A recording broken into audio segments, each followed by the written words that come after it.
Sir Chandrasekhar గారు, Yes, sir. Chandrababu Naidu గారు వచ్చిన తర్వాత ఈ మధ్య కాలంలో కేంద్రం పార్లమెంటు సాక్షిగా కేంద్రం చెప్పిన దాని ప్రకారం 2191 ఎంఎస్ఎంఈల యూనిట్లు మూతపడ్డాయి సార్. కరెక్ట్.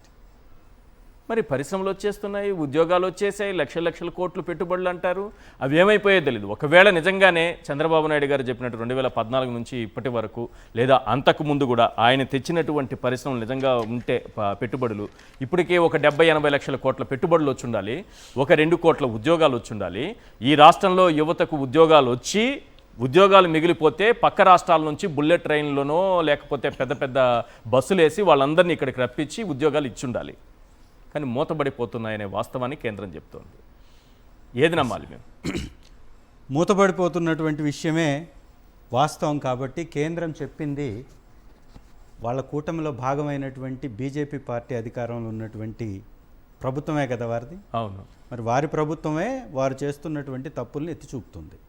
ఏడీఆర్ రిపోర్ట్ కావచ్చు, ఈ రాష్ట్రంలో హత్యలు నేరాలు పెరిగిపోతున్నట్టు క్రైమ్స్ రికార్డ్స్ బ్యూరో ఇచ్చినటువంటి గణాంకాలు కావచ్చు, అప్పులకు సంబంధించి ఆర్థిక వ్యవస్థ ఇచ్చినటువంటి గణాంకాలు కావచ్చు, ఇవన్నీ చంద్రబాబు నాయుడు గారి ఫెయిల్యూర్స్ని చూపిస్తున్నాయి.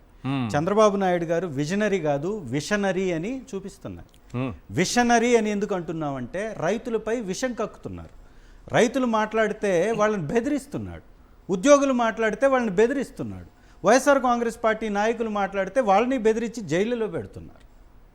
ఈ రాష్ట్రంలో ఒక్కటంటే 45 రోజుల్లో 16 లక్షల కార్డులు తీసేశారని రాశారండి. అవును. ఆ పోర్టల్లో ఒకసారి కానీ గమనిస్తే ఉపాధి హామీకి సంబంధించినటువంటి పోర్టల్లో చూస్తే 18,63,821 మందిని తొలగించటం అంటే ప్రజలపై విషం చిమ్మడం కాదా? ఇది విషనరీయా? ఉపాధి కల్పియాలా ముఖ్యమంత్రి, ఉపాధిని తీసివేయాలా? చంద్రబాబు నాయుడు గారికి తెలిసి జరుగుతుందో ఖచ్చితంగా తెలిసే వైఎస్ఆర్సీపీకి ఓటు వేశారనే అనుమానం కలిగినటువంటి ప్రతి ఒక్కరిని తొలగించేస్తున్నాడు. ఆయన ఏదో నాకు భవిష్యత్తులో ఏం జరుగుతుందో నాకు తెలుసు, గాలి ఎట్టుపోతుందో నాకు తెలుసు అని అన్నారని మీరు ఆయనకి తెలిసే జరిగిందని అంటున్నారేమో. ఆయన ఏదో గాలికి మాటలు, మామూలుగా జనరల్ మాటలు ఏదైనా చెప్పుండొచ్చు. ఆయనకి ఒక మీడియా, ఒక కమ్యూనిటీకి సంబంధించినటువంటి మీడియా తన కమ్యూనిటీని పెంచుకోవటం కోసం కావలసినటువంటి ఒక నాయకుడిని తయారు చేసుకొని తనే విజనరీ అని ప్రొజెక్ట్ చేసి ఈ రాష్ట్రంపై రుద్దింది అనేది వాస్తవం అనే గణాంకాలు ఇక్కడ కనపడుతున్నాయి. ఈ రాష్ట్రంలో ఏ ఒక్క వ్యవస్థనైనా పరుగులు పెట్టిస్తున్నటువంటి పరిస్థితి ఉందా? ఏ ఒక్క వ్యవస్థ అయినా దేశీయ స్థాయిలో పర్ఫామ్ చేస్తున్నటువంటి వ్యవస్థ ఉందా? ఏ ఒక్క సంస్థ అయినా అత్యధిక పెట్టుబడులతో ఇక్కడ నెలకొల్పి తన యొక్క 14 సంవత్సరాల గతం, ఇప్పుడు ఒక 1.5 year 15.5 సంవత్సరంలో నిజంగా విజనరీ అయితే ఎన్ని కంపెనీలు వచ్చి ఉండాలి ఇక్కడికి? నువ్వు కియా తెచ్చింది నిజమైతే అలాంటి కియాలు ప్రతి మండలంలో, ప్రతి గ్రామంలో లేదా ప్రతి జిల్లాలో ఒకటి పెట్టించుండొచ్చుగా. ఎక్సలెంట్ గా చెప్పారు సార్. ఒకటి పెట్టించవచ్చు కదా. ఎక్సలెంట్. ఇది విమానాలకు వాళ్ళు చేసుకున్న ప్రచారం ఏదో మోడీ గారు అక్కడికి వెళ్ళి వాళ్ళతో మాట్లాడి తెచ్చారంట. కానీ అంత ప్రచారం ఇరు దేశాలకు మధ్య జరిగిన పరిశ్రమలు ఎందుకు రావట్లేదు? ఎస్ సార్, కియా గురించి చెప్పాలి కాబట్టి మళ్ళీ చెప్తున్నాను సార్. ఇరు దేశాలకు సంబంధించినటువంటి ప్రధానులు కూర్చున్నటువంటి విదేశీ వ్యవహారంలో దేశంలో ఇరు దేశాల పెట్టుబడుల్లో భాగంగా 3 రాష్ట్రాల సరిహద్దు అయినటువంటి ఆ ప్రాంతాన్ని కియా ఎంచుకుంది.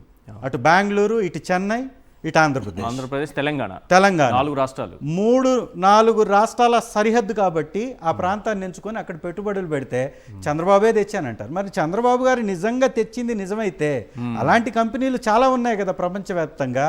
మరి ఎందుకు తీసుకురాలేకపోయారు? ఎందుకు జగన్మోహన్ రెడ్డి గారు తీసుకొచ్చినటువంటి అదానీ డేటా సెంటర్కి పేరు మార్చి నాది అని చెప్తున్నారు? ఎందుకు జగన్మోహన్ రెడ్డి గారు స్థాపించినటువంటి సచివాలయ వ్యవస్థకి విజనరీ యూనిట్లని స్టిక్కర్లు ఎందుకు వేస్తున్నావు? నువ్వు పెట్టుండొచ్చుగా, నీ విజన్ కదా నీది. నువ్వు విజనరీ యూనిట్లు ముందు పెట్టుండొచ్చు కదా, నువ్వు తెచ్చుండొచ్చు కదా 17 మెడికల్ కాలేజీలని. ఈ రోజుకి ఒక మెడికల్ కాలేజ్ తీసుకురాలి. పైగా ఎయిమ్స్ సార్ చాలా ఇంపార్టెంట్, ఇది రాష్ట్ర ప్రజలందరూ గమనించాలి. ఎయిమ్స్లో రీసెంట్గా ఒక పేషెంట్ని నేను పంపిస్తే హార్ట్కి సంబంధించినటువంటి వ్యవహారం మీద ఎయిమ్స్కి సంబంధించిన సూపరింటెండెంట్తో కూడా మాట్లాడాను, హెడ్ ఆఫ్ ది డిపార్ట్మెంట్తో కూడా మాట్లాడాను. మాట్లాడితే అక్కడ వైద్యులు లేరు అని వారిని బయటకు పంపించేశారు. ఇవాళ వైద్యులు ప్రైవేట్ లేరా? హాస్పిటల్లో ఉన్నాడు. వైద్యులు లేరని ఎయిమ్స్లో ఈ రోజుకు కూడా వైద్యుల కొరత ఉంది. రికార్డు ఇస్తాను నేను, ఆ పేషెంట్ పేరు కూడా చెప్తా. ఆ, ఇవాళ ప్రైవేట్ హాస్పిటల్లో ట్రీట్మెంట్. ఒంగోలు రిమ్స్కి పోతే వైద్యులు ఉండరు. ఓకే. మార్కాపురంలో తేలు కాటు వేస్తే మార్కాపురం ఎమ్మెల్యే గారు కూడా గమనించాలా. అక్కడ ఉన్నారు, తెలుగుదేశం పార్టీకి సంబంధించినటువంటి ఎమ్మెల్యే నారాయణ రెడ్డి గారు ఉన్నారు. మార్కాపురం హాస్పిటల్లో తేలు కుడితే మద్దలకట్టకు సంబంధించినటువంటి ఒక వ్యక్తికి, వెంకటేశ్వర రెడ్డి అనేటటువంటి వ్యక్తికి అర్ధరాత్రి నాకు 12 గంటలకు ఫోన్ చేసి ఇక్కడి నుంచి తీసుకెళ్ళిపోమంటున్నారు, ఏం చేయాలి సార్ మేము అంటే, నేను సూపరింటెండెంట్ గారితో మాట్లాడడానికి 10 ఫోన్లు చేస్తే లాస్ట్కి ఆయన లైన్లోకి వచ్చి ఏం చెప్తాడంటే, సార్ ఇక్కడ వెంటిలేటర్ పని చేయట్లేదు సార్, ఇక్కడ ఎక్విప్మెంట్ లేదు సార్, అతనికి సీరియస్గా ఉంది, చనిపోతాడు సార్ అన్నాడు. అప్పటికప్పుడు అంబులెన్స్ని మాట్లాడి అక్కడి నుంచి రిమ్స్కి పంపించి రిమ్స్లో సూపరింటెండెంట్తో మాట్లాడి జాయిన్ చేయించాను. అంటే ఏరియా హాస్పిటల్స్లో ట్రీట్మెంట్ జరగదు, జిల్లా హాస్పిటల్లో ట్రీట్మెంట్ జరగదు, ఎయిమ్స్ లాంటి ప్రాంతాల్లో కూడా ట్రీట్మెంట్ జరగదు. ఒక చెన్నయ్య అనేటటువంటి వ్యక్తి హార్ట్కి సంబంధించి బ్లాక్స్ ఉన్నాయని ఆపరేషన్కి పోయి గుంటూరు జనరల్ హాస్పిటల్లో జాయిన్ అయితే వాళ్ళు దీపావళి ఉందని ఎవరు వైద్యులు రాకపోతే అతను చనిపోయాడు. నేను మన రాష్ట్ర మంత్రి యొక్క ఓఎస్డీకి కూడా పెట్టాను, ఆ వివరాలు పెట్టాను. మీ యొక్క వ్యవస్థలు ఇలా పడకేస్తున్నాయి, పట్టించుకోండి, ఈ రాష్ట్ర ప్రజలు చనిపోతున్నారు, ఆరోగ్యశ్రీని ఎత్తివేశారు. ఆరోగ్యశ్రీ బకాయిలు ఎంత సార్? 2,27,000 కోట్ల అప్పులు చేసినోడికి 4,000 కోట్ల రూపాయలు ఆరోగ్యశ్రీ కట్టలేరా? 5,000 కోట్ల రూపాయలు మెడికల్ కాలేజీలకు పెట్టలేరా? ఇదా విజనరీ?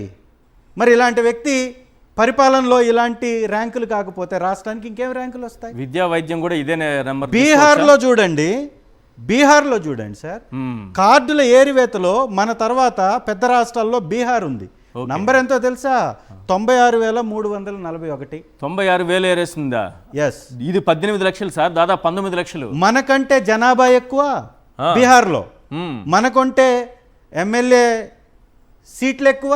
అవును. అక్కడ బీహార్లో 96,341 కార్డులు ఏరివేస్తే మన దగ్గర 18,63,821 కార్డులు. దేశంలోనే ఎక్కడ జరగదు. ఒక్క ప్రకాశం జిల్లా సార్, మా వెనకబడినటువంటి జిల్లా. ప్రకాశం జిల్లా మంత్రులు ఏం చేస్తున్నారు, ఎమ్మెల్యేలు ఏం చేస్తున్నారు? మరి ఇలాంటి నిర్వాహకం చేయడానిక వీళ్ళని తీసుకొచ్చేసి మా నెత్తినెక్కించుకుంది. ప్రకాశం జిల్లాలో కేవలం జాబ్ కార్డులు తొలగించింది, ఒక్క జిల్లాలో 67,000 జాబ్ కార్డులు తొలగించేశారు సార్. రైట్. ప్రకాశం జిల్లాలో వెనకబడినటువంటి జిల్లా, అత్యంత పేదలు కలిగినటువంటి జిల్లా. మరి జిల్లా మంత్రులకు పడుతుందా, జిల్లా ఎమ్మెల్యేలకు పడుతుందా? సిగ్గుపడండి. ఉపాధి హామీకి సంబంధించి పేదల్ని తొలగించేసి ఈ సునకానందం పొందుతున్నటువంటి మీ ప్రభుత్వానికి ఇక ఏమని బుద్ధి చెప్తారో ప్రజలు ఖచ్చితంగా రాబోయే ఎలక్షన్స్లో మీకు తగినటువంటి శాస్తి చెప్పడానికి సిద్ధంగా ఉన్నారు. అందుకే విపరీతంగా పెరిగిపోతుంది, ప్రజల్లో చైతన్యం పెరుగుతుంది, ప్రజల్లో ప్రభుత్వం మీద వ్యతిరేకత పెరుగుతుంది.